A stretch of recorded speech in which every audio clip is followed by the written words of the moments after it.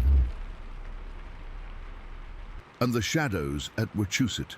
I've been hiking at Wuset Mountain in Massachusetts for over 15 years. I know those trails like the back of my hand, every switchback, every scenic overlook, every difficult section. At least, I thought I did until July of this year. Now I can't even look at the mountain without my heart racing, and I haven't been back since the night of July 23rd, 2023. I don't think I ever will. I need to get this off my chest because I've been having trouble sleeping, and talking to friends or family isn't an option. They'd think I've lost my mind. Maybe writing it down will help make sense of what happened. It started on July 19th. I'd been doing evening hikes at Wuset all summer long. There's something special about being on the mountain when most of the day hikers and tourists have left. It's quieter, more peaceful, and if you time it right, you can catch an incredible sunset from the summit before heading back down in the remaining twilight. I always bring a good headlamp, so darkness has never bothered me on the trails. That evening was perfect hiking weather, about 75 degrees, low humidity, with a light breeze. I'd taken the day off work and spent the afternoon running errands, so I got a later start than usual, hitting the trailhead around 6:30 in the evening. The sun wouldn't set until around 8:20, giving me plenty of time to reach the summit, enjoy the view and start my descent while still having some natural light. I took my usual route up, making good time. There weren't many people on the trail, just a few hikers heading down as I was going up. By the time I reached the summit, I had the place almost entirely to myself, except for a couple taking photos who left shortly after I arrived. The sunset that evening was spectacular, all oranges and pinks painting the sky over central Massachusetts. I could see for miles in every direction, the neighboring towns and forests spread out below me. I sat on one of the rocky outcroppings, drinking water and eating a protein bar, just soaking it all in. Around 8:45, with the sky fading to deep blue and the first stars becoming visible, I decided to start heading down. I chose to descend via the 10th Mountain Trail. It's one of the ski slopes during winter, but in summer it's just a wide, grassy trail that cuts straight down the mountain. It's steeper than the winding hiking paths, but much faster, and I've always enjoyed the open feeling of walking down the ski slopes as opposed to being under the tree canopy. About halfway down, I reached the point where the maintenance road crosses the ski trail. There's a ski lift there, not operating in summer, of course, and the metal tower of the lift stands like a sentinel at the edge of the slope. I stopped at this intersection to adjust my backpack and take another drink of water. That's when I noticed it. To the left of the ski lift tower, maybe 400 feet uphill from where I stood, there was a dark shape standing motionless on the edge of the slope. At first, my brain tried to categorize it as something familiar. Maybe a really big bear standing upright, or perhaps some maintenance equipment parked next to the tower. The fading light made it difficult to make out details, but what struck me immediately was its stillness. It wasn't moving at all, just standing there, a solid black silhouette against the darkening sky. I squinted, trying to get a better look. The shape appeared to be tall and bulky, with what seemed like a head and shoulders standing completely upright. If it was a bear, it would have been the largest I'd ever seen, and bears don't typically stand on their hind legs for extended periods without moving. I pulled out my phone and tried to take a picture, but between the distance and the low light, all I got was a dark, blurry shape that could have been anything. I put my phone away and just watched for a while, waiting to see if it would move or do anything that might help me identify it. It didn't. It remained perfectly still, like a statue. For the entire 5 minutes I stood there watching. Eventually I convinced myself it was probably just some equipment or possibly a large tree stump that, in the failing light, my brain was interpreting as something man-shaped. I'd been reading too many creepy stories online lately, and my imagination was clearly working overtime. I continued my descent, occasionally glancing back up toward the lift tower, but from lower angles I couldn't see the shape anymore. By the time I reached the parking lot, it was almost fully dark, and I'd mostly dismissed the incident from my mind. 2 days later, on July 21st, I returned to Wuset for another evening hike. The weather was similar, though slightly cooler, and I followed the same routine, up to the summit for sunset, then down the 10th mountain trail as darkness began to fall. When I reached the same spot where the road crosses the ski trail, I immediately looked up toward the lift tower, half expecting to see that dark shape again. There was nothing there this time, no strange silhouette, just the empty slope and the metal framework of the tower against the twilight sky. I felt a mixture of relief and, oddly, disappointment. Part of me had been hoping to get another look at whatever I'd seen, to confirm it was just equipment or a tree and not something else. As I stood there, taking another water break, I noticed something unusual, a smell. Anyone who spends time outdoors knows that forests have their own scents, especially in summer. Usually it's a pleasant mix of soil, vegetation, and sometimes wildflowers. But this was different. It was a musky animal odor, not overwhelmingly powerful, but definitely noticeable and out of place. It reminded me of the smell you might encounter at a zoo, that distinctive wild animal scent that's hard to describe, but impossible to mistake for anything else. It wasn't skunk or fox or any of the other animal smells I was familiar with from years of hiking in these woods. I sniffed the air, turning in a circle, trying to determine where it was coming from, but it seemed to be everywhere and nowhere at once. After a minute or two it faded, as if carried away by the light breeze. I continued down the mountain, slightly unsettled, but still rationalizing everything. Maybe a bear or a moose had passed through the area recently. It was unusual, but not impossible. Massachusetts does have black bears after all, though moose are rare this far south. By the time I reached my car, I had mostly convinced myself there was nothing to worry about. Still, as I drove home that night, I couldn't shake a vague feeling of unease. It was the third night, July 23rd, when everything changed. I almost didn't go hiking that evening. I had this inexplicable reluctance, a nagging sense of apprehension that I couldn't quite place. But the weather was perfect again, and I told myself I was being ridiculous. I'd been hiking these trails for years without incident. There was nothing to fear. I arrived at the mountain around 6:45 and started up, taking a slightly different route this time. The Conifer Trail, which winds through a dense section of pine and spruce before connecting to other trails that lead to the summit. About a third of the way up, I came around a bend in the trail and saw 3 deer ahead of me, a doe and 2 nearly grown fawns. They were standing in the middle of the path, calmly browsing on some low shrubs at the trail's edge. I stopped immediately, not wanting to startle them. Usually, deer will bolt the moment they sense human presence, but these 3 just looked at me, their ears flicking slightly before going back to their browsing. They seemed relaxed but aware of me, not frightened, just watchful. I stayed still, enjoying the encounter. After a minute or so, they slowly moved off the trail and into the woods, never showing any signs of alarm. It was a pleasant wildlife sighting, the kind that makes a good hike even better. But in retrospect, their behavior was unusual. They were too calm, too accepting of my presence. almost as if they were already on high alert from something else, and I was the lesser threat.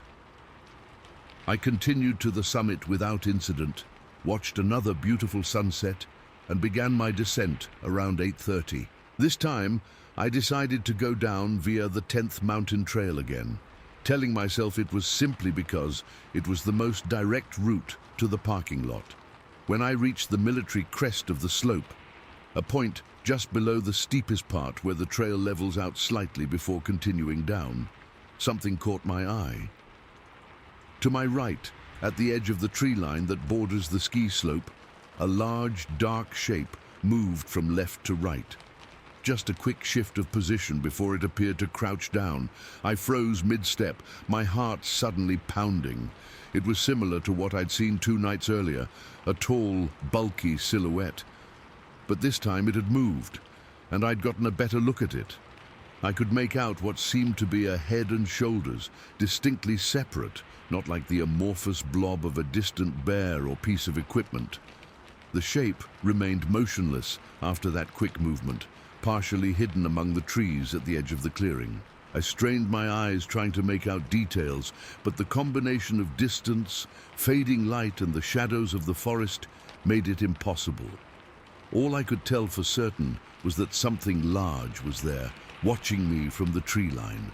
I stood frozen for what felt like minutes, but was probably only seconds, locked in a strange standoff with this unidentifiable shape. Finally, I forced myself to continue walking, though I kept glancing toward that spot as I moved down the trail. Whatever it was remained still, not emerging from the trees, not making any sound that I could hear. As the angle changed with my descent, I lost sight of it entirely, though I couldn't shake the feeling that it was still there, tracking my movement down the slope. I picked up my pace, not quite running, but moving faster than my usual hiking speed. The sky was darkening quickly now, and I decided against using my headlamp, not wanting to draw attention to myself. There was still just enough natural light to see the trail, and suddenly I wanted nothing more than to reach the parking lot and my car as quickly as possible. About halfway down from where I'd spotted the shape, I heard a distinctive sound from the woods to my left. A branch snapping, the sharp crack echoing slightly in the quiet evening air. It wasn't the random sound of a branch falling or breaking naturally. This had the unmistakable quality of weight being applied and then released, like something stepping on a fallen branch. I stopped and turned toward the sound, peering into the darkening forest. I couldn't see anything moving among the trees. After a moment of tense listening, I continued down the trail, even faster now. I'd gone perhaps another 30 feet when I heard another branch snap, this time from the woods to my right. The same distinctive sound of something heavy stepping on a dead branch and breaking it. My blood ran cold. Whatever had been watching me from the tree line above was now paralleling my descent, moving through the woods on both sides of the open ski trail. And there wasn't just one of them. There were at least 2. I'm not ashamed to admit it. At that point, I broke into a run. All pretense of calm was gone. I just wanted to get off that mountain as quickly as possible. The trail was steep, and running downhill on the uneven ground was risky, but fear overrode caution. I half ran, half slid down the slope, my breath coming in ragged gasps that had nothing to do with exertion and everything to do with terror. As I fled, I heard more branches breaking, more movement in the woods on either side, keeping pace with me. Whatever was out there, they were coordinating, maintaining position on both flanks as I moved down the center of the open trail. When I finally reached the point where the maintenance road crosses the ski trail, the same spot where I'd seen the dark figure 2 nights earlier, I paused, gasping for breath, and looked frantically in both directions. The road cut straight across the slope, disappearing into the trees on either side. There was nothing visible on it, just the empty gravel path dimly visible in the fading light. I turned back to continue down the trail and froze. About 50 yards ahead, where the ski slope narrowed slightly between 2 stands of trees, I saw them. two dark shapes, one on either side of the trail, partially hidden by the trees, but clearly visible as large, upright figures. They were completely motionless, seemingly waiting for me to continue my descent and pass between them. In that moment, I made a split-second decision that might have saved my life. Instead of continuing down the ski trail, I turned and sprinted along the maintenance road, choosing to take the longer route around rather than pass between those waiting figures. I ran along the gravel road, stumbling occasionally but never slowing, the beam of my now activated headlamp bouncing wildly ahead of me. I didn't hear pursuit, but I didn't stop to check. I just ran, following the winding road as it eventually led back to the base area and the parking lot. When I finally reached my car, I was drenched in sweat, my legs shaking so badly I could barely get my keys out of my pocket. I fumbled with the lock, constantly looking over my shoulder at the dark woods surrounding the parking area. Once inside, I locked the doors immediately and sat there, engine running, lights on, trying to process what had just happened. My rational mind was already trying to explain it away. Maybe they were just other hikers. Maybe I'd imagined the coordinated movements in the woods. Maybe the shapes at the bottom of the trail were just unusually shaped trees that my fear-addled brain had misinterpreted. But I knew better. Other hikers don't move silently through dense forest, keeping perfect pace with someone on a trail.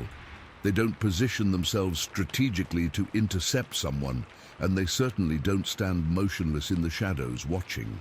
After I'd calmed down enough to drive, I headed home, constantly checking my rearview mirror as if expecting to see something following my car. When I arrived safely, I immediately went online and pulled up a trail map of Wuset Mountain. What I saw confirmed my worst fears. The 10th mountain ski trail creates a straight shot down the mountain, while the maintenance road winds back and forth across it at several points. Looking at the map, I could see that if something wanted to intercept a hiker heading down the ski trail, all they would need to do is move through the woods along a relatively straight line from where I'd first spotted the shape to the bottom section where the trail narrowed. They could easily position themselves on either side, waiting for the hiker to pass between them. That's exactly what they had done. They had been herding me, guiding my descent right to where they wanted me to go.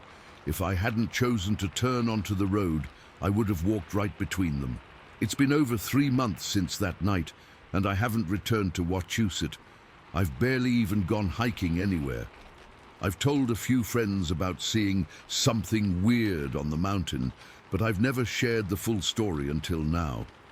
Who would believe me? Who wouldn't think I was just letting my imagination run wild in the growing darkness? But I know what I saw, I know what I heard, and I know that something was hunting me on that mountain. Something intelligent enough to coordinate, to strategize, to herd prey exactly where it wanted it to go. Sometimes at night, I still wake up in a cold sweat, convinced I can hear branches snapping outside my bedroom window, first on one side, then the other. And sometimes, when I look out at the tree line behind my house in the early morning fog, I swear I can see a dark shape standing there, watching, waiting. I don't know what they were. I don't know what would have happened if I'd continued down that trail and walked between them. And I never want to find out. Wait, did you hear that? That snapping sound outside. I need to check the window. Oh God, there's something in my yard. A dark shape moving toward the house. It's tall, too tall to be a person, and it's looking right at my window. It knows I'm writing this. It knows I'm telling someone about what happened. I think it followed me home from the mountain. I think it's been waiting all this time. It's coming closer. I need to... Story 12. The encounter on Pine Creek Trail. I've been trying to make sense of what happened to me on the Pine Creek Trail for about 4 months now. I still get goosebumps every time I think about it. I haven't gone running since that morning in May. Not on that trail, not anywhere. I used to be someone who couldn't go a day without running. Now I can barely force myself to walk my dog around the block after sunset. I've tried talking to my wife about it, but I can tell she thinks I'm exaggerating or that my mind played tricks on me in the fog. Maybe writing it down will help. Maybe someone out there has experienced something similar and can tell me I'm not losing my mind. It happened on May 17th, 2023.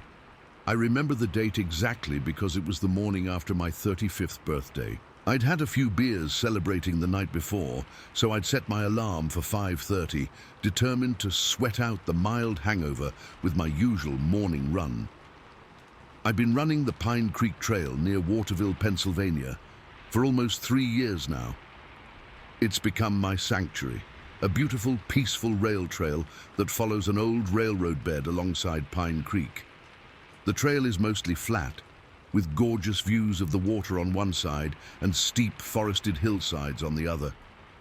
I live about 10 minutes from the Waterville access point, so I'm usually one of the first people on the trail each morning.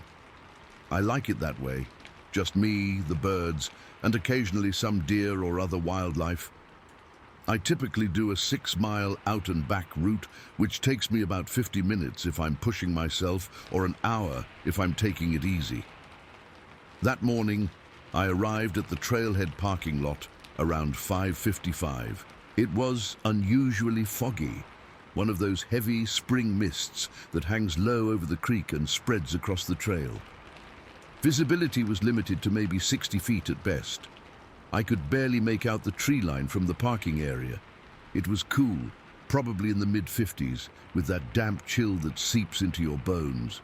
The forecast said it would burn off by mid-morning, but for now, the whole world seemed wrapped in this thick white blanket.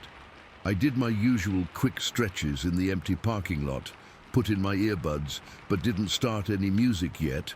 I like to begin my runs just listening to nature and set off down the trail at an easy pace.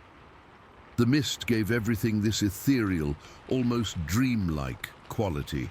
My footsteps on the crushed limestone surface were muffled, and even the creek seemed quieter than usual, its flow dampened by the heavy air. The first mile or so was completely normal. The trail was deserted, as expected at that hour. The fog limited my view of the surrounding landscape, but I didn't mind. There was something peaceful about being enveloped in the mist, like running through clouds. I could hear birds starting their morning songs in the trees, chickadees, cardinals, the distinctive call of a pileated woodpecker somewhere up on the hillside. A rabbit darted across the path about half a mile in, disappearing into the underbrush before I could get a good look at it. I was settling into my rhythm, that meditative state where your body just takes over and your mind can wander. I was thinking about work, about a project deadline coming up, mentally planning my day ahead. I hadn't started my music yet, something I'm now incredibly grateful for, as I might not have noticed the change when it happened. I'd gone about 3 miles in when everything suddenly shifted. The change was so abrupt, so complete, that it actually made me slow my pace. One moment, the woods were alive with birdsong, and the soft background noise of the creek gurgling alongside the trail. The next moment, complete silence. Not a single bird call, no rustling in the underbrush. Even the sound of the creek seemed to fade away, as if something had pressed a mute button on the entire forest. The silence was so profound, so unnatural, that I stopped running entirely. I stood there in the middle of the trail, my breathing and heartbeat suddenly sounding impossibly loud in my ears. I took out my earbuds, thinking maybe they were somehow blocking sound, but it didn't make a difference. The forest had gone completely, utterly silent. That's when I noticed the smell. It hit me like a physical wave, this pungent, musky odor that reminded me of wet animal fur mixed with something rotten and earthy. It wasn't like a dead animal smell, which I've encountered before on my runs. This was different, more alive somehow, but deeply unpleasant. Like a mix of wet dog, mildew, and something else I couldn't quite place. My first thought was that maybe a bear was nearby. We have black bears in the area, and they can definitely have a strong odor. But this smell was more powerful, more intense than any bear I'd encountered before. And bears don't usually silence an entire forest just by their presence. I started scanning the tree line, trying to peer through the fog that seemed to have gotten even thicker around me. The visibility had dropped to maybe 20 meters at most. The trail ahead and behind me disappeared into white nothingness. The creek was barely visible to my right, and the steep, forested hillside to my left faded into a wall of grey-white mist. I'm not easily spooked. I've encountered plenty of wildlife on my runs, including bears, and I've never felt truly threatened. But something about that unnatural silence and that smell raised every hair on my body. I had this overwhelming feeling that I was being watched, that something was there in the fog, observing me. I decided to keep going, but at a slower pace. I thought whatever animal was nearby, probably a bear or maybe even a coyote, would be more likely to move away if I continued on my route rather than if I suddenly turned around and ran back the way I'd come. Animals can sometimes chase if they see you running away, triggering their predatory instincts. At least, that's what I told myself as I started jogging again, much more slowly and alertly than before. I'd gone maybe another 100 yards when I saw it. Through the fog, about 30 meters ahead and to my left, partially hidden behind a large oak tree, was a massive figure. At first, my brain tried to categorize it as something familiar. A bear standing on its hind legs, maybe, or even another early morning hiker wearing a bulky coat. But within seconds, I realized it was neither of those things. It was enormous, easily 7 or 8 feet tall, with a broad, muscular frame that seemed to dwarf the substantial oak tree it was standing beside. It was covered in what looked like hair or fur, a reddish-brown color that stood out even in the dim light and fog. The hair seemed longer in some places, hanging from the arms and framing what I assumed was the face, though I couldn't make out facial features clearly at that distance in the fog. What I could see, what I will never forget, were its eyes. They caught what little light there was in that foggy morning and reflected it back slightly, not like a deer's eyeshine in headlights, but subtler, just enough to be visible even at that distance. They were fixed directly on me, unblinking and unmoving. I froze mid-stride, my body locking up involuntarily. I couldn't have moved if my life depended on it. We stared at each other across that foggy distance for what felt like an eternity but was probably only 10 or 15 seconds. It didn't move either. It just stood there, partially obscured by the tree, watching me with those eyes that somehow conveyed intelligence, awareness, and something else I couldn't quite define. Not exactly malice, but definitely not indifference either. It was studying me, evaluating me. Then, without any warning or sound, it moved. It didn't charge toward me or flee away. It simply took a step backward, deeper into the forest, still maintaining eye contact with me. The movement was so fluid, so graceful for something so large that it seemed almost impossible. Nothing that big should be able to move that silently or smoothly. It took another step back, and then another, receding into the deeper shadows of the forest beyond the trail. Even through the fog, I could track its movement by its size and the distinctive color of its hair. It never turned its back on me. It retreated, facing forward, those eyes still locked on mine, until the fog and the increasing distance made it impossible for me to see it anymore. Once it disappeared from view, the spell that had held me frozen seemed to break. A rush of adrenaline flooded my system, and I found myself able to move again. Every instinct screamed at me to run, to get as far away from that spot as possible. But some deeper, more primal part of my brain warned against it. Don't run, don't trigger the chase response, just back away slowly.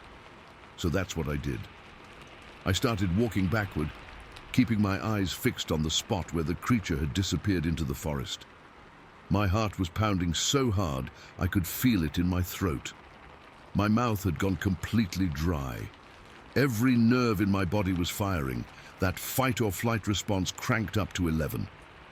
I backed up for maybe 50 yards before I finally allowed myself to turn around, and when I did, I ran. I ran faster than I've ever run in my life. Faster than any race, any training session, any time I'd ever pushed myself to my limits. Pure fear propelled me down that trail, my feet barely seeming to touch the ground. I didn't stop running until I reached the parking lot, which was still empty except for my car. I fumbled with my keys, hands shaking so badly I could barely get them into the lock. Once inside, I locked the doors immediately and sat there, gasping for breath, my body trembling uncontrollably.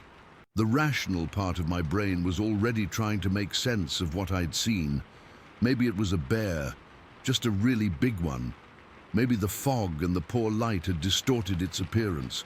Maybe the strange silence and the smell had put me on edge, causing me to misinterpret something ordinary as something else. But I knew those explanations weren't true. I'd seen bears before many times. This was not a bear. Bears don't have that silhouette, that posture, that way of moving. And bears certainly don't retreat the way this thing had, facing forward, maintaining eye contact, moving with that deliberate, almost human awareness. The drive home is a blur in my memory. I know I kept checking my rearview mirror, half expecting to see something massive emerging from the fog onto the road behind me. I remember taking a different route home than usual, a longer way that went through more populated areas, as if the presence of houses and people could somehow protect me from what I'd encountered. When I got home, my wife was still asleep. I took the longest, hottest shower of my life, trying to wash away the memory of that smell, the feeling of those eyes on me. But even now, months later, I can still recall both with perfect clarity. I didn't tell my wife what happened, not the whole truth anyway. I mentioned seeing something weird on the trail, maybe a bear, and that it had spooked me. She knows I haven't been running since then, and she's concerned. But I can't bring myself to tell her exactly what I saw. She'd think I was crazy. Sometimes I wonder if I am, but I know what I saw. I've spent hours researching since that day, looking into local wildlife, trying to find any explanation that fits. Nothing does. The only accounts that come close are stories I used to dismiss as nonsense, encounters with Bigfoot or Sasquatch. The height, the reddish-brown hair, the intelligent eyes, the way it moved, the smell, the unnatural silence that preceded its appearance. It all matches what others have reported. I've found reports of similar sightings in the Pine Creek area going back decades. The locals call it the Waterville Wanderer, or sometimes the Jersey Shore Sasquatch, referring to the nearby town, not the beach. Most of the stories are dismissed as tall tales or misidentifications, but I know better now. I know what's out there. I've thought about reporting it to someone. The park rangers maybe, or one of those cryptozoology groups. But what would I say? That I saw Bigfoot on my morning run? That an 8-foot-tall hairy creature watched me through the fog and then silently disappeared into the forest? Who would believe that? It's been 4 months and I still wake up sometimes in the middle of the night, my heart racing, convinced I can smell that musky odor in my bedroom. I still can't bring myself to go running, especially not in the early morning hours I used to love so much, and I definitely can't go back to the Pine Creek Trail. The thought of entering those woods again makes my chest tighten with panic. I don't know what I encountered that foggy morning in May. I don't know if it meant me harm or was simply curious. All I know is that it was real, it was intelligent, and it's still out there, moving silently through the forests of Pennsylvania while hikers and runners pass by, blissfully unaware of what's watching them from behind the trees. Last week, I was driving home from work along Route 44, which runs roughly parallel to parts of Pine Creek. It was dusk, that time when the light is fading, but it's not quite dark yet. As I rounded a bend about 3 miles from where my encounter had happened, I caught a glimpse of something large moving through the trees next to the road. Just a quick flash of reddish-brown, there and gone in an instant. I slammed on my brakes, pulling over to the shoulder. My hands were shaking as I peered into the gathering darkness of the forest. There was nothing visible now, no movement, no sound. But I could swear I felt eyes on me again. That same evaluating stare I'd experienced on the trail. I put the car in drive and got out of there as quickly as I could. But as I drove away, I couldn't shake one terrifying thought. What if it's following me? What if somehow it recognized me from that morning on the trail? What if it's curious about the strange, hairless creature it encountered in its territory? I've been keeping the blinds closed at night. I've installed motion sensor lights around our house. I've even considered moving, getting away from this area entirely. My wife thinks I'm having some kind of delayed midlife crisis or possibly developing anxiety disorder. Maybe she's right, or maybe what I saw on the Pine Creek Trail has marked me somehow. Maybe once you've locked eyes with something like that, once it's seen you and you've seen it, some kind of connection is established that can't be broken. I don't know. All I know is that I'm afraid to be alone in the dark now. I'm afraid of foggy mornings. And most of all, I'm afraid that someday, whether it's tomorrow or 10 years from now, I'm going to look out my window and see those eyes staring back at me again. Wait, did you hear that? That sound outside my window just now, like something heavy moving through the underbrush. And that smell, oh God, that smell, it's here. It found me, it's right outside my... Story 13. The knocks at Lake Moosehead. I've always considered myself a rational person. I work in IT, deal with facts and logic every day, and generally find practical explanations for most unexplained phenomena. At least that was true until September of 2023. What happened during that camping trip with my brother at Lake Moosehead has completely shattered my understanding of what exists in the remote forests of Maine. I still haven't told many people about this. Who would believe me? But I need to get this off my chest, so here goes. My brother and I have been doing annual camping trips since we were teenagers. It's our way of staying connected despite living in different states now. I'm in Boston, he's in New Hampshire, and we both have busy lives that don't allow us to see each other as often as we'd like. But every September we block off a long weekend, pack up our gear, and head somewhere remote to disconnect from technology and reconnect with each other and nature. This year, we decided on the Moosehead Lake region in Maine. If you've never been there, it's incredibly beautiful, but also incredibly isolated in parts. The lake itself is massive, over 40 miles long, and surrounded by dense forest with mountains in the distance. Much of the shoreline is undeveloped, accessible only by boat or rough dirt roads that barely deserve the name. We wanted seclusion, so we did our research and found a spot on the eastern shore that seemed perfect. It was about 2 miles down an unmarked logging road, with no designated campsite, just a clearing near the water that locals occasionally used. The nearest other humans would be miles away. Perfect for truly getting away from it all. We arrived on Friday, September 8th, around 3 in the afternoon. The drive-in was rough. My Subaru handled it, but just barely. The road was really just 2 tire tracks with grass growing between them, rutted and rocky in places. It clearly hadn't seen maintenance in years. We had to stop several times to move fallen branches or navigate particularly bad sections. By the time we reached the clearing, I was already feeling that wonderful sense of isolation that comes with being truly remote. No cell service, no other cars or people, nothing but trees, water, and sky. The clearing was maybe 30 feet across, with a crude firing of stones in the center, and the lake about 50 feet beyond that, through a thin line of trees. It was perfect. We spent the afternoon setting up camp, pitching our tent near the tree line opposite the lake, gathering firewood, and unpacking our supplies. By sunset, we had a good fire going and were cooking steaks on a grate over the flames. We spent the evening doing what we always do on these trips, drinking a few beers, catching up on each other's lives, and telling stories. Nothing unusual happened that night, and we turned in around 11, both tired from the drive and setup. The temperature dropped significantly overnight, down into the low 40s, which is typical for Maine in September. We were warm enough in our sleeping bags, but I remember waking up a few times feeling the chill on my face. Each time I checked my watch, midnight, then 1:15, before drifting back to sleep.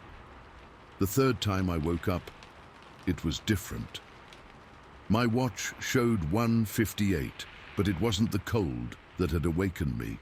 It was a sound. At first, in my groggy state, I thought someone was knocking on a door, which made no sense out in the wilderness. As I became more alert, I realized it was coming from outside, from somewhere across the lake. Knock, knock, knock. A pause. Knock, knock, knock.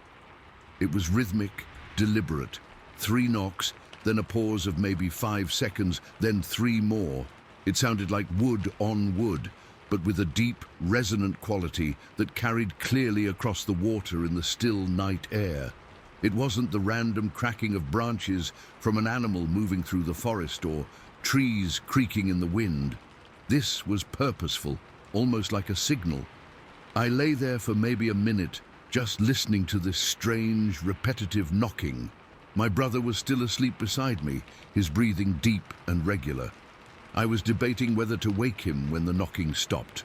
The silence that followed seemed heavier somehow, more noticeable after the rhythmic sounds. I was just starting to think I had imagined it, or perhaps it was some natural phenomenon I wasn't familiar with when it started again. But this time, it was coming from a different location, still across the lake, but further to the right from the original source. Same pattern. Knock, knock, knock, pause, knock, knock, knock. That's when I nudged my brother awake. He grunted, annoyed at being disturbed, but I shushed him and whispered, "Listen."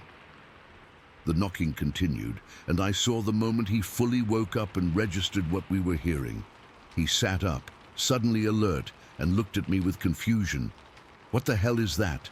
he whispered. "I don't know," I replied. "It started a few minutes ago. It was coming from over there."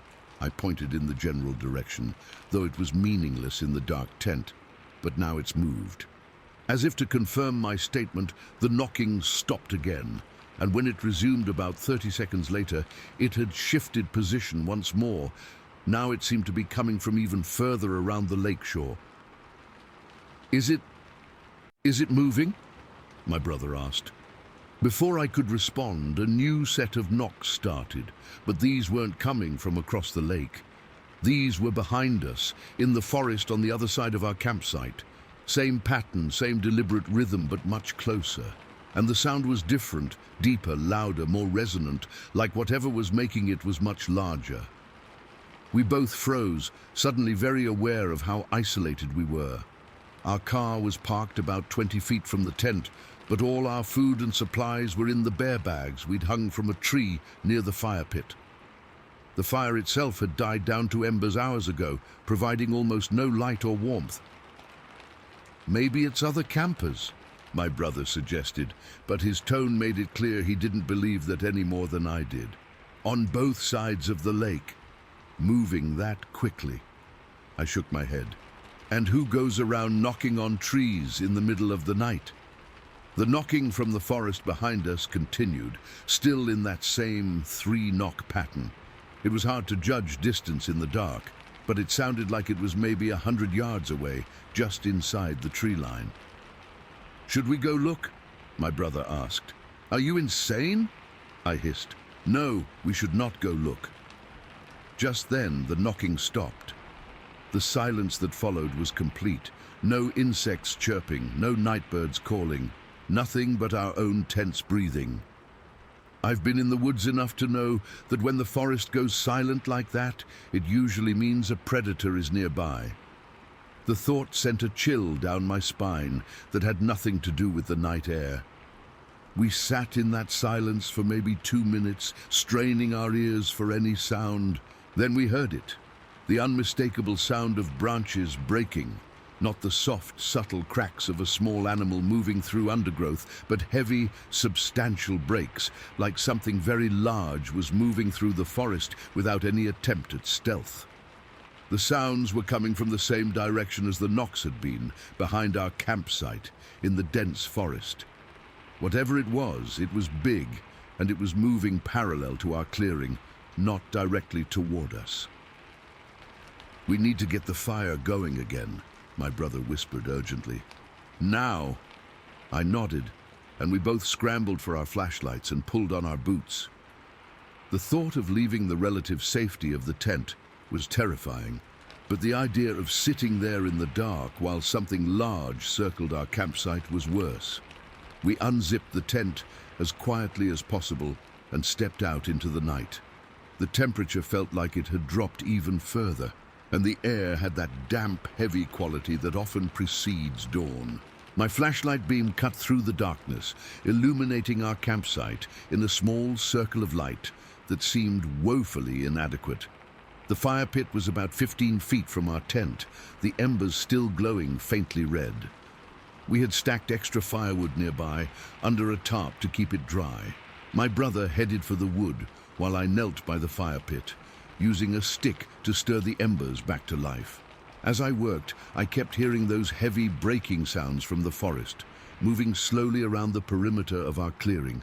I tried not to look directly into the darkness beyond my flashlight's beam, but I couldn't help myself. And that's when I saw it. Between the trees, maybe 50 yards away, was a silhouette. Something tall, much taller than a person, moving slowly among the trunks. In the dim light, I couldn't make out details, just an impression of height and bulk that moved with a deliberate grace that was utterly unlike any animal I was familiar with. It wasn't a bear. The shape was all wrong, too vertical, too human-like, but larger, much larger. My brother must have seen it too, because he froze for a split second, arms full of firewood, staring in the same direction. Then he moved with a sudden urgency, dropping the wood beside me and grabbing the lighter fluid we'd brought. "Did you see that?" I whispered, my voice shaking. He just nodded, squirting lighter fluid onto the embers and the new wood. "Get it lit," he said. "Now." I struck a match and touched it to the embers where he'd applied the fluid. It caught immediately, flames springing up and quickly spreading to the new logs. The sudden light pushed back the darkness, creating a circle of visibility around us that was comforting even as it made the surrounding forest seem even darker by contrast. We added more wood, building the fire higher and hotter than we normally would. Neither of us spoke as we worked, but we kept glancing toward where we'd seen the silhouette. I couldn't see it anymore. Either it had moved, or the fire's glare against the darkness was making it impossible to distinguish shapes in the forest. Once the fire was roaring, we stood close to it, our backs to the flames, scanning the tree line. The knocking had stopped, and I couldn't hear the breaking branches anymore. But that feeling of being watched, of something out there in the darkness observing us, was overwhelming. "What the hell was that thing?" my brother finally asked, his voice low. "I don't know," I said. "Too big for a person. Wrong shape for a bear or a moose." "It was watching us," he said. It wasn't a question. I nodded. Yeah, it was. We stood by the fire for what felt like hours, but was probably only 20 minutes or so. The adrenaline was wearing off, leaving me shaky and exhausted, but there was no way either of us was going back to sleep. Just as I was starting to think maybe whatever it was had left, the knocking started again. This time it came from the forest to our left at the edge of the clearing. Same pattern. Knock, knock, knock, pause, knock, knock, knock. We both turned toward the sound, flashlights raised. The beams cut through the darkness, but revealed nothing but trees and undergrowth. Whatever was making the sound was staying just out of sight. "Jesus Christ," my brother muttered. "What is happening right now?" Before I could answer, another set of knocks started from the opposite side of the clearing. Same pattern, perfectly timed to start just as the first set finished.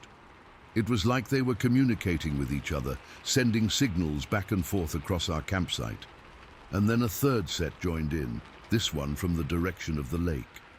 3 different sources of knocking, all in the same rhythmic pattern, but slightly offset from each other, creating a bizarre, overlapping percussion that surrounded us completely. I don't think I've ever felt more exposed or vulnerable than I did in that moment.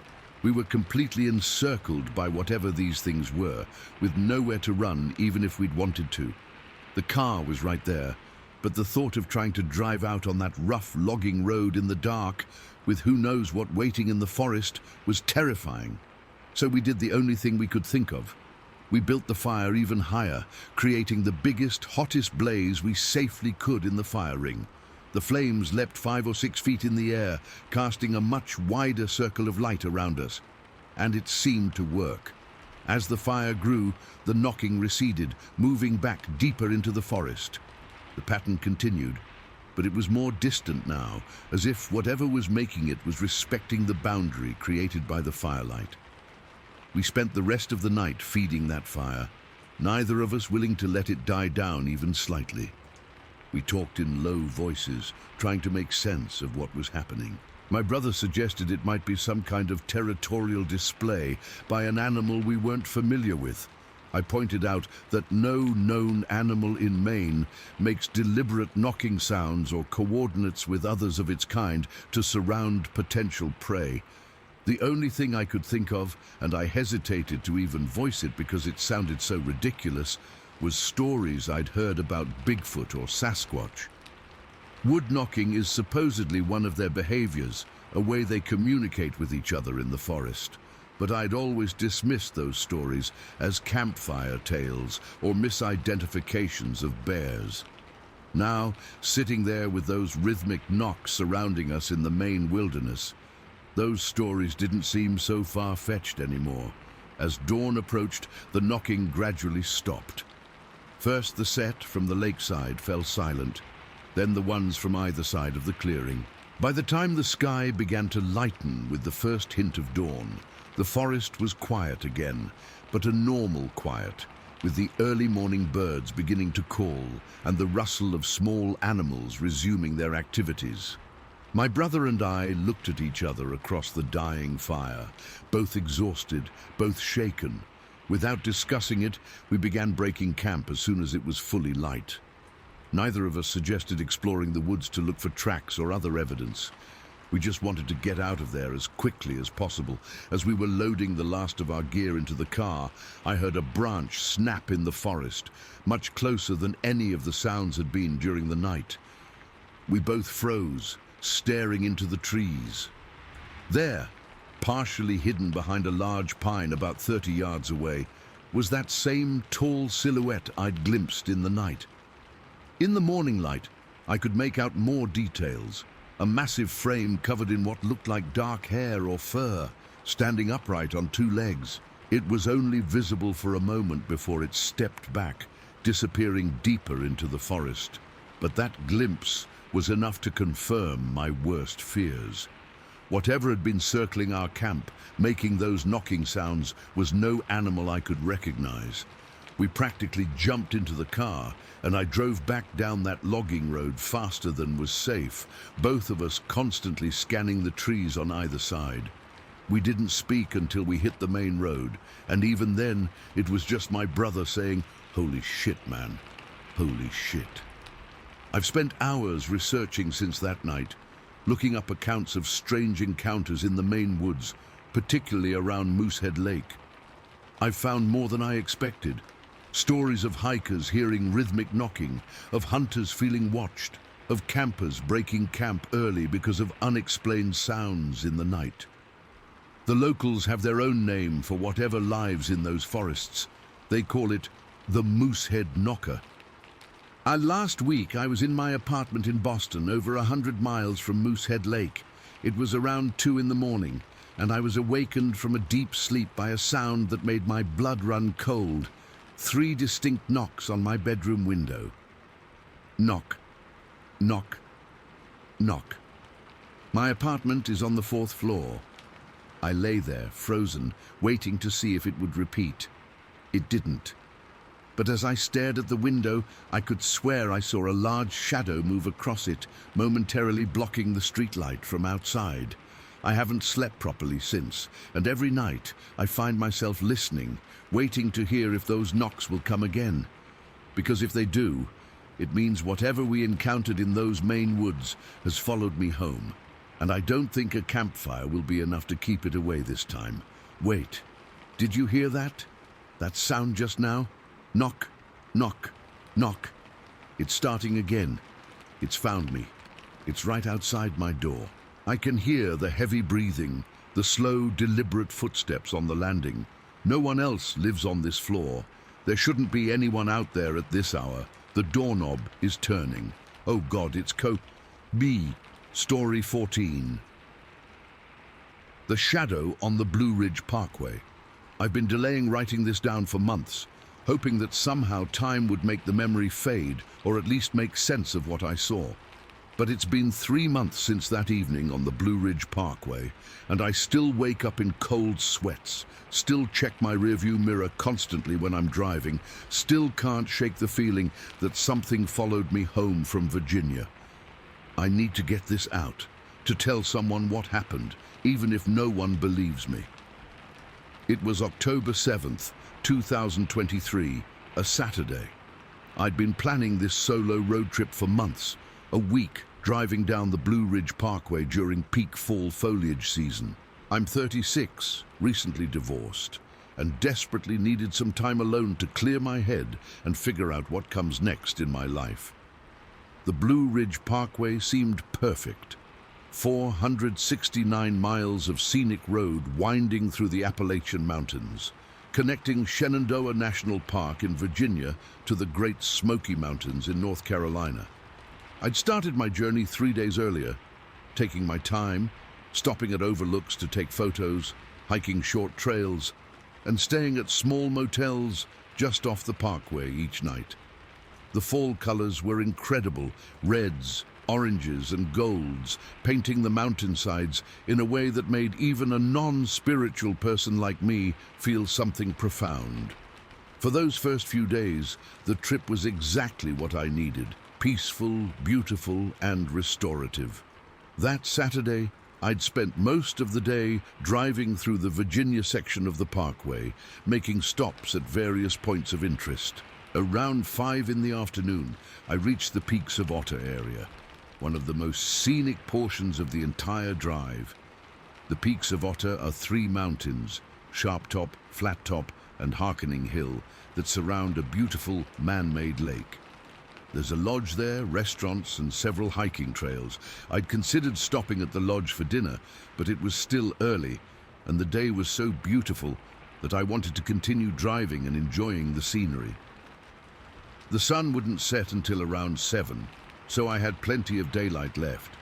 I decided to push on, but promised myself I'd stop at some of the overlooks in the area to take in the views. About 15 minutes past the lodge, I pulled into one of those overlooks, just a small paved area off the road, with space for maybe 6 or 7 cars to park. There was a low stone wall at the edge, and beyond that, a steep slope dropped away into the valley below. The view was spectacular. Mountains rolling into the distance, the trees a mosaic of autumn colors, and the sun starting to lower in the sky, casting that golden late afternoon light that photographers love. The parking area was completely empty. That wasn't unusual. By this time in the evening, most tourists were heading to dinner or back to their accommodations. One of the things I loved about this trip was how often I found myself completely alone on this incredibly scenic road, especially as the day wound down. I parked my car, grabbed my camera, and walked to the stone wall. The air was crisp, but not cold, maybe in the low 60s, with that slight dampness that often settles in mountain valleys as evening approaches. I spent a few minutes just taking in the view and snapping some photos. The valley below was deep, with the forest stretching up the opposite ridge. I could see a small clearing about halfway down the slope beneath where I stood, with what looked like an old, overgrown Forest Service road cutting through it. I was about to head back to my car when something caught my eye. Movement on the steep slope below the overlook. At first, I thought it was a deer or maybe even a black bear. Wildlife sightings are common along the parkway, and I'd already seen several deer and a family of raccoons earlier in my trip. But as I focused on the movement, I realized this was something different. Something large was climbing up the steep slope with surprising speed, using the trees and undergrowth for support. It was moving in a way that seemed too fluid, too purposeful to be a bear, but too large and powerful to be a human. I leaned over the stone wall, trying to get a better look. The slope directly below the overlook was incredibly steep, almost a cliff in places, dropping maybe 40 feet before easing into a less severe incline. Whatever was moving was coming up this steep section with remarkable agility, grabbing onto trees and rocks to pull itself upward. As it reached a large oak tree about 30 yards below my position, it stopped. And that's when I got my first clear look at it. Even from that distance, I could tell it was massive, easily 7 feet tall, maybe more. It was broad-shouldered and covered in what looked like dark, shaggy hair or fur. It had climbed into a position where it was partially hidden behind the trunk of the oak, but I could see its outline clearly, the shape unmistakably bipedal but nothing like a human hiker. The way it moved to position itself behind that tree, it wasn't random. It was deliberate, calculated. It was hiding, but not completely. It was watching me. I stood frozen at the wall, my camera forgotten in my hand, as we engaged in this bizarre standoff. I staring down at this creature, and it staring back up at me from its partially concealed position. I couldn't see its face clearly at that distance, but I had the overwhelming sense that it was studying me, assessing me in a way that felt intelligent and predatory at the same time. I don't know how long we stayed like that.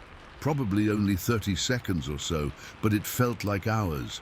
My heart was pounding so hard I could feel it in my throat. My mouth had gone completely dry. I was torn between the urge to run back to my car and the paralysis of fear and fascination. Then it moved, not away from me, not further up the slope, but sideways, shifting to the other side of the tree trunk in a fluid, almost graceful motion that seemed impossible for something so large. It was still watching me, but now from a different angle, as if trying to get a better look while remaining partially concealed. That movement broke the spell. I stumbled backward from the wall, fumbling with my car keys, suddenly desperate to be inside my vehicle with the doors locked. I nearly tripped in my haste, catching myself on the hood of my car. I threw one more glance toward the slope and saw the creature shift again, moving further around the tree, still watching me. I got into my car, locked the doors, and sat there for a moment, hands shaking so badly I couldn't get the key into the ignition. Through the windshield, I could still see the stone wall and the drop-off beyond, but from this angle, I couldn't see the oak tree or what was hiding behind it. A wave of determination, or maybe just foolishness, suddenly came over me. I needed to see it again, to confirm what I'd witnessed, to prove to myself I wasn't imagining things. I turned on my headlights, aiming them directly at the stone wall and the slope beyond. The beams cut through the early evening shadows, illuminating the wall and the first few yards of the slope beyond it.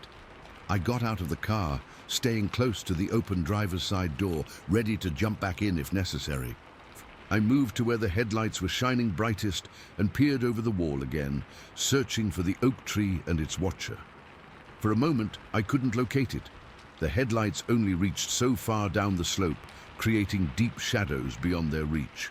Then I spotted the oak, but the space behind it was empty. Whatever had been there was gone. Or so I thought, until I swept my gaze further down the slope and caught a glimpse of movement, something large and dark, moving with incredible speed through the forest, away from the overlook. It was covering ground faster than any human could, especially on that difficult terrain, using its long arms to swing between trees and propel itself forward. Within seconds, it had disappeared into the deeper forest below. I got back in my car, my mind racing. What had I just seen? It couldn't have been a bear. The movement was all wrong, too bipedal, too deliberate. A hiker? No way. No human is that large or moves like that, especially not on a steep, untrailed slope. Some other animal native to the Blue Ridge Mountains? None that I knew of matched what I'd seen. I sat in my car for maybe 15 minutes, trying to process what had happened, trying to rationalize it. Maybe it was the angle, the fading light, my imagination filling in gaps. Maybe it was a bear that just happened to be positioned in a way that made it look bipedal.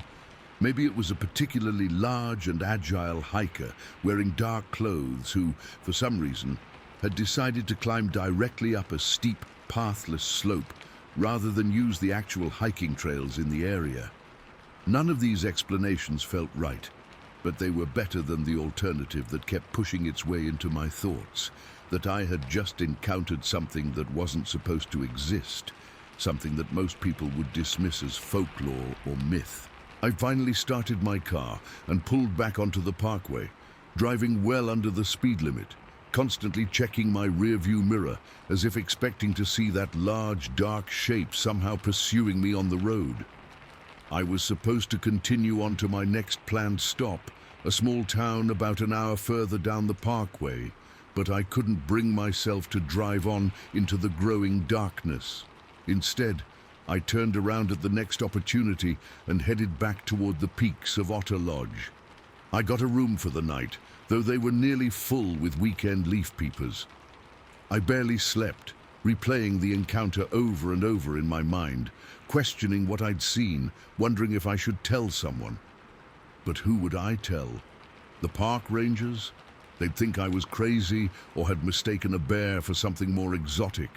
I could already imagine the condescending smile, the polite but dismissive nod.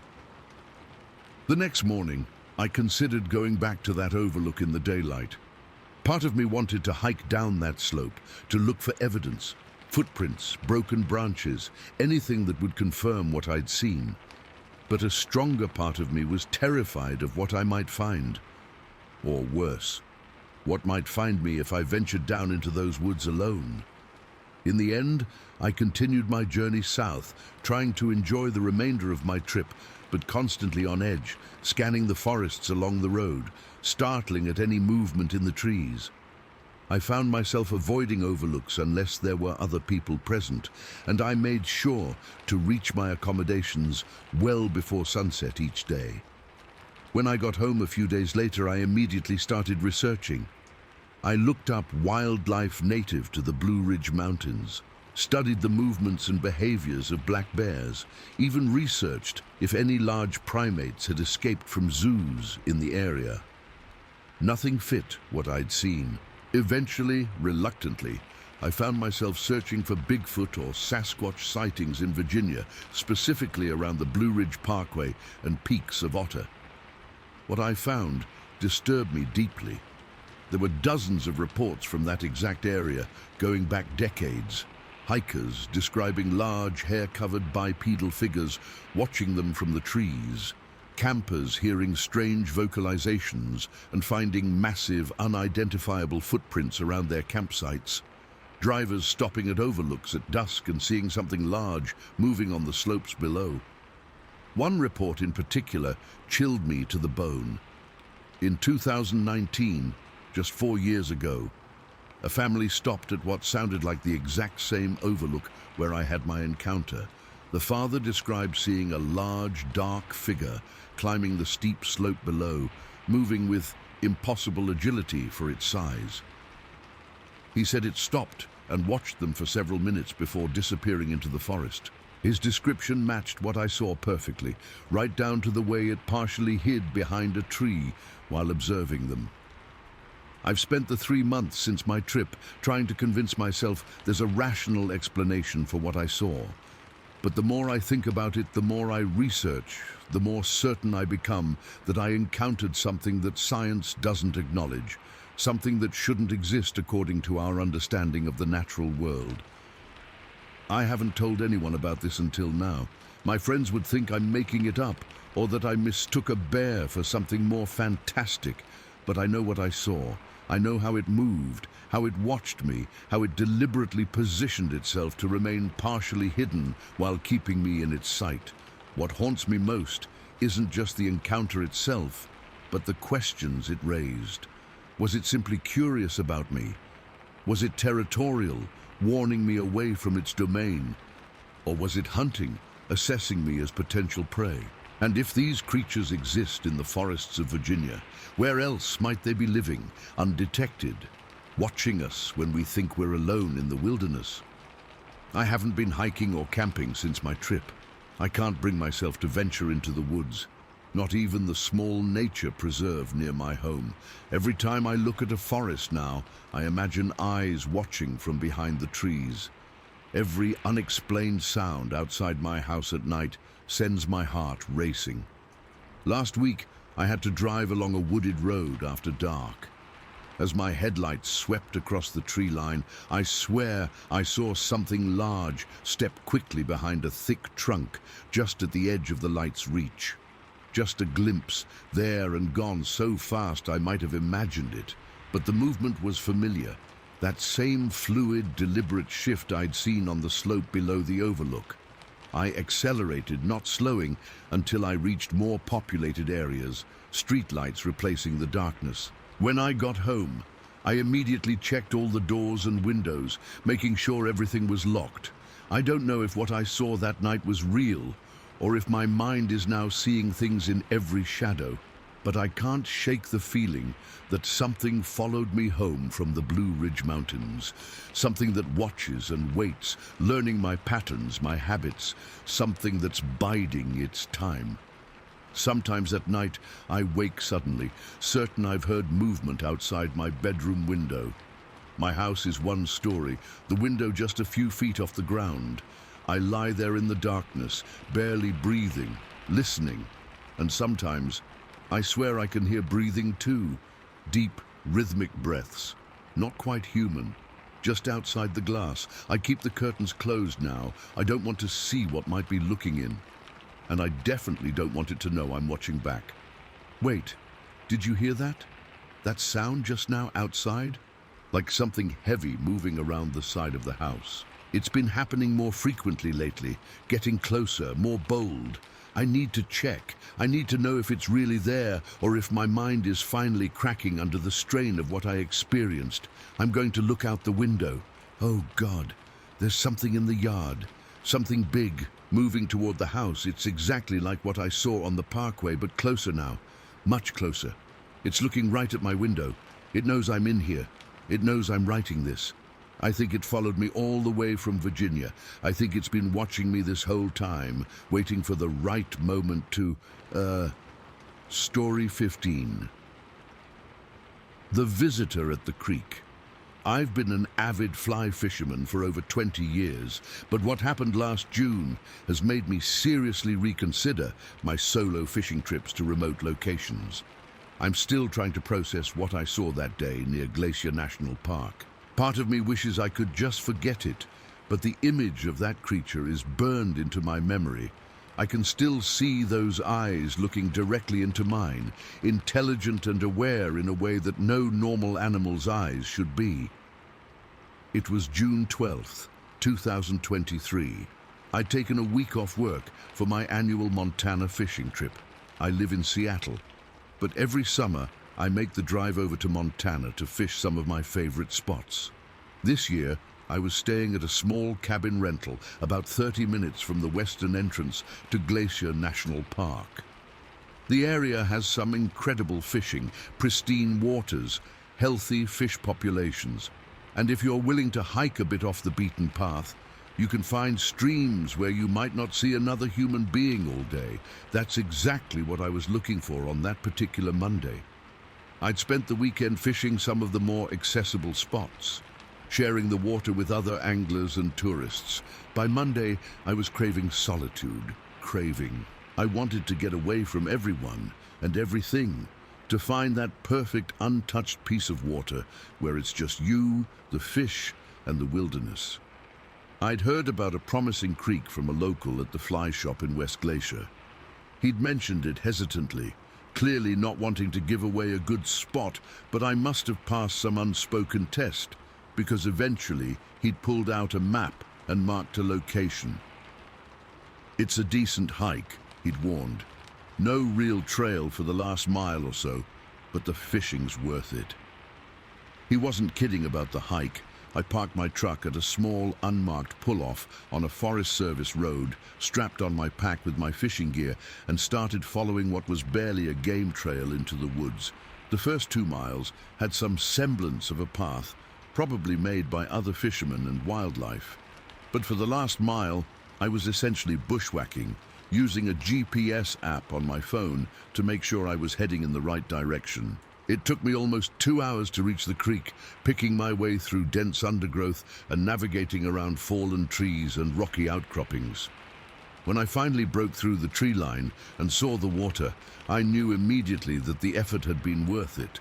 It was perfect. A medium-sized creek, maybe 20 feet across in most spots, with clear, cold water flowing over a mix of rocky riffles and deeper pools.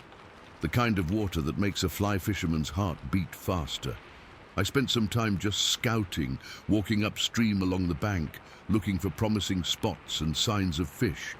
The weather was ideal, mid-60s, with high clouds providing perfect light for spotting fish, without casting shadows on the water. I saw several nice-sized trout holding in the current, including a few rainbows that looked to be 16 inches or better. By about 3 in the afternoon, I'd found my spot, a lovely stretch where the creek widened into a pool before narrowing again through some boulders. I set up my rod, a 5-weight that's perfect for the medium-sized trout typical in these waters, and tied on a small elk hair caddis, a reliable dry fly pattern for Montana streams. For the next couple of hours, the fishing was fantastic. I caught and released several beautiful trout, taking my time between catches to savor the surroundings. The creek was nestled in a small valley with forested hills rising on both sides. No signs of human activity anywhere, no cabins, no trails, no litter, nothing to indicate that anyone else had been there recently. Just pristine wilderness. The sun was starting to lower toward the western ridges, not quite setting yet, but casting longer shadows across the water. I'd worked my way about a 1/4 mile upstream from where I'd started, casting into a promising run where the current flowed along a cut bank. I was completely in the zone. That meditative state that fly fishermen know well, where your entire focus narrows to the fly on the water, the subtle movements that might indicate a fish, the rhythm of casting. That's when I first noticed the silence. It wasn't immediate, like a switch being flipped. It was gradual enough that it took me several minutes to become consciously aware of it. But once I did, it was impossible to ignore. The woods had gone completely, utterly quiet. No birds calling, no squirrels chattering, no insects buzzing. Even the breeze that had been gently rustling the leaves all afternoon seemed to have died away to nothing. The only sound was the gurgle and splash of the creek itself, which suddenly seemed abnormally loud against the backdrop of complete silence. I paused mid-cast, my arm frozen in position, suddenly alert to the wrongness of the situation. Anyone who spends time in the outdoors knows that a sudden silence in the forest usually means one thing: a predator is nearby. Typically, that would mean a mountain lion, or maybe a bear. Both are common enough in this part of Montana, and I'd encountered black bears before on fishing trips, though always at a comfortable distance. I slowly lowered my rod and scanned my surroundings, looking for any sign of movement or unusual shapes among the trees. Nothing obvious caught my eye, but that feeling, that primitive, instinctual awareness of being watched, was overwhelming. The hair on the back of my neck literally stood up, sending a shiver down my spine despite the mild temperature. That's when I heard it. Heavy breathing coming from the opposite bank, about 40 meters upstream from my position. Not the snuffling of a bear or the quiet respiration of a deer. This was deep, rhythmic breathing, like something large taking deliberate breaths. It was partially masked by the sound of the creek, but unmistakable once I'd noticed it. I turned slowly toward the sound, my heart hammering in my chest. At first, I couldn't see anything, just the rocky bank on the far side of the creek and the dense forest beyond. Then my eyes focused on a shape at the water's edge that I had somehow overlooked in my initial scan. It was massive. I mean genuinely, impossibly huge. It was crouched at the creek's edge in a position that reminded me of a person kneeling to take a drink, but the scale was all wrong. Even hunched over, its shoulders were enormously broad, easily twice the width of a large man. Its entire body was covered in dark brown fur or hair that hung in matted clumps, still wet in spots, as if it had been in the water. I stood frozen, barely breathing, my fishing rod forgotten in my hand. My brain was desperately trying to categorize what I was seeing. A bear? No, the posture was all wrong. A moose? Nowhere near the right shape. Some other large animal I wasn't familiar with? Nothing fit what I was looking at. As I watched, paralyzed with a mixture of fear and disbelief, the creature raised its head from the water. And then, in a moment I'll never forget as long as I live, it turned and our eyes met across the distance of the creek. Its face was... I struggle to describe it even now. It wasn't a bear's face or any animal I recognized. It was almost human-like in its structure, but not quite. The features were heavier, more pronounced. It had a broad, flat nose, a large brow ridge over deep-set eyes, and a mouth that seemed more like a slash across the lower part of its face. The hair or fur was thinner on its face than on the rest of its body, revealing skin that looked leathery and weathered, a deep brown-grey color. But it was the eyes that truly shook me to my core. They were dark. I couldn't tell the exact color at that distance, but what struck me was the intelligence in them. This wasn't the blank stare of a deer or the predatory focus of a bear. These eyes were evaluating me, thinking, considering. There was awareness there, a consciousness that felt unnervingly familiar yet utterly alien at the same time. We stared at each other across the creek for what felt like an eternity, but was probably only 30 seconds or so. Neither of us moved. I couldn't have run if my life depended on it. My body was locked in place by some primal fear response I'd never experienced before, and it simply watched me, water dripping from its massive form, those eyes never blinking or shifting away from mine. Then, with a deliberateness that was somehow more terrifying than any sudden movement would have been, it began to stand up. It rose slowly, unfolding from its crouched position by the water's edge, rising and rising until it reached its full height. It was enormous, easily 7 or 8 feet tall, maybe more. Its arms hung at its sides, noticeably longer than a human's would be, ending in large hands that were partially obscured by the long hair covering them. For one more moment it stood there, still looking directly at me. Then, without any sign of fear or aggression, it turned and walked away from the creek and into the forest. Its movement was smooth and controlled, not the lumbering gait of a bear or the bouncing stride of a deer, but long, powerful steps that covered ground with an efficiency that seemed impossible for something so large. It made almost no sound as it moved, just the occasional soft crack of a branch under its weight. Within seconds, it had disappeared into the trees, leaving no trace except for my pounding heart and shaking hands. I stood there for I don't know how long, trying to process what I'd just seen.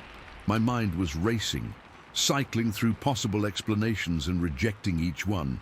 It couldn't have been a bear. Bears don't stand or walk like that. It wasn't a person in some kind of costume. No costume could capture that fluid movement or those eyes. And who would be out here miles from any trail in a suit? Besides, it was too big, too perfectly proportioned to be fake. Eventually, the paralysis wore off, and I became aware that my hands were trembling so badly I could barely hold my rod.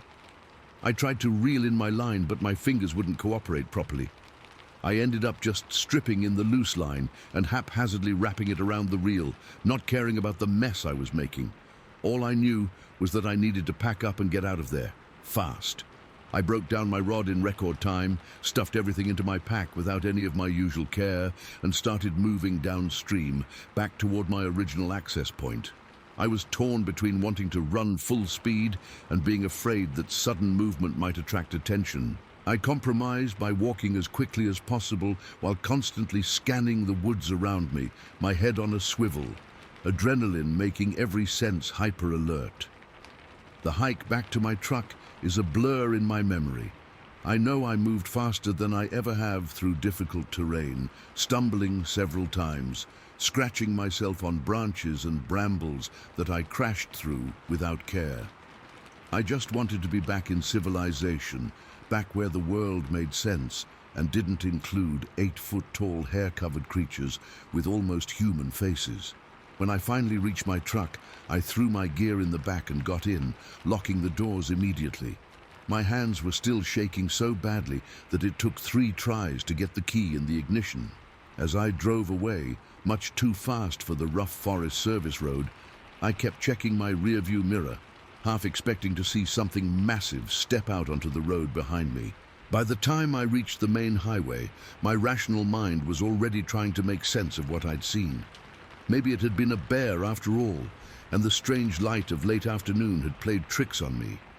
Maybe I'd been more exhausted from the hike than I realized, and my eyes had distorted some normal forest animal into something fantastical.